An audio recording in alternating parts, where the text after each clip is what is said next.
Hey, free girl.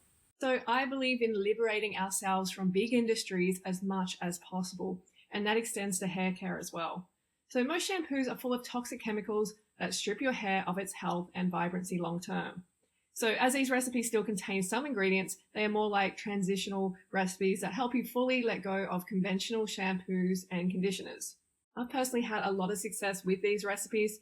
And remember, when eventually going full no poo, don't be surprised if your hair feels greasier for a while, maybe even a few months. This is totally normal as your oil glands are readjusting after being trained by shampoo for many years. And brushing the oil through your hair to distribute it more evenly will help prevent oil buildup at the follicles and actually nourish the dry parts of your hair. Okay, so for this recipe, you will need a container to put the recipe in, a mixing bowl, a funnel, essential oil, optional cinnamon, cacao powder, and any starch like corn, yucca, or potato starch, for example. I chose yucca starch because it's local to the area where I am in Ecuador. So take a third of a cup of starch and put equal amounts of cacao powder. If you have darker hair, then add much less starch and more cacao to avoid that powdery look in your hair. And if you have light hair, then maybe omit the cacao altogether. Okay, next up, grab the cinnamon. Just put in a few shakes of cinnamon. Cinnamon is actually quite healthy for the scalp as well. Next is the essential oil. I chose wild orange because it makes your hair smell so good. I mean, who doesn't like the smell of chocolate and orange mixed together? It is yummy. Just add a drop or two and mix everything together. And as I said earlier, if you find the recipe is too light for your hair, then add more cacao. I use a herb shaker to actually keep the mixture in because it's really easy to pack in your bag and take with you. I recommend you use a funnel to get the mixture actually into the container so it doesn't go absolutely everywhere and then you're left with this big powdery mess. So that's the recipe. Super simple, easy to grab and go, and the mixture will soak up any oils that your scalp produces. Just distribute it to the oily areas, let it soak in, and then brush through your hair. As you can see, the powder consistency is really fine, and yeah, as I said earlier, I find this recipe a transitional step to going completely no poo and just washing with water. Because that is truly what is most liberating, not only because it saves a heck of a lot of time, but you also don't support any big industries with your money. Your scalp and hair will also be way healthier in the long run. Okay, so on to the next recipe. This is a temporary replacement for normal shampoo, which I've found to be really effective. Human hair and scalp oil sebum has a pH balance of between 4.5 and 5.5, so we need to make a recipe that comes close to that balance. This recipe I have here contains sea salt, bicarb soda, water, and if you want an antifungal recipe, a few drops of tea tree oil is a good idea. If not, you can add a few squeezes of lemon or lime juice, which adds acid to the recipe and helps balance the alkalinity of the baking soda. I would only use this shampoo a few times a week so your hair can actually start to adjust to the no poo life. So I take a spoon of baking soda, a spoonful of salt, sea salt. I would put a few squeezes of lemon juice at this point instead of tea tree oil as I don't have any fungal issues. You can play around with the quantities, but the end, the consistency should look pretty similar to normal shampoo, maybe a bit runnier. So apparently until the late 1800s, people were recommended to wash their hair once per month. Then decades later, the first synthetic shampoo was developed and that frequency increased to every 2 weeks. Daily shampooing then became the norm by the 70s. There is millions to be made by these big industries, so of course women were bombarded with these shampoo advertisements, and as a result, women felt pressured to buy these products. And today, advertising is relentless. And that's part of why this homemade recipe is so liberating. Okay, so it's time to put the mixture into the hair and wash your hair. So you can just like rub it around, put it in. It might feel a little bit strange compared to the usual synthetic shampoos that you buy, but it is far, far better for your hair. And the result is really quite good if you get the balance correct. So for those of you who like a little bit of ASMR, here is a shower scene for you. And I feel like it's quite relaxing. So enjoy.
Okay, so here's the end result. The hair is quite nice. It's quite fluffy and light, and there isn't any oil left or anything like that. But you don't want to be scared of the oil, because when you're going to do the no poo completely, you are going to get this buildup of oil. That's just natural. It might last a couple of months, but just take that oil from the top of your head and put it through your hair, through to the ends, and it actually like makes the hair feel so much healthier, because it has this moisture throughout the whole hair rather than just at the scalp, and it moisturizes like dry ends, so you don't have to buy these products that are so expensive and ridiculous and full of chemicals that are meant to nourish your ends but absolutely do not nourish them, just leave a chemical buildup.